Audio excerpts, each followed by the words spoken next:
மிக மூத்த குருபீடமான ஆதிசங்கர பகவத்பாதாச்சாரியரால் உருவாக்கப்பட்டதான காஞ்சி காமகோடி மூலாம்நாய சர்வஞ பீடத்திற்கு 71வது பீடாதிபதியாக ஸ்ரீ ஸ்ரீ ஸ்ரீ சத்ய சந்திரசேகரேந்திர சரஸ்வதி சுவாமிகள் பீடாரோகணம் செய்யப்பட்டு பொறுப்பேற்று இருப்பது கண்டு மிகுந்த மகிழ்ச்சி அடைகின்றேன், மிகுந்த ஆனந்தமடைகின்றேன்.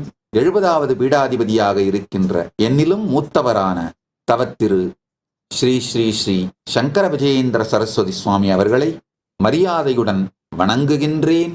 71வது பீடாதிபதியாக பொறுப்பேற்றிருக்கின்ற ஸ்ரீ ஸ்ரீ ஸ்ரீ சத்ய சந்திரசேகரேந்திர சரஸ்வதி சுவாமிகளை இனிமையாக ஆனந்தமாக சனாதன இந்து தர்மத்தின் காஞ்சி சங்கரமடத்தின் பாரம்பரியங்களை முன்னெடுத்து சனாதன இந்து தர்மத்திற்கு பெரும் சேவை செய்ய வேண்டும் என்று வேண்டி வாழ்த்தி வணங்குகின்றேன். இது இனிமையான ஆனந்தமான தருணம். இதை நாம் எல்லோரும் கொண்டாட வேண்டும்.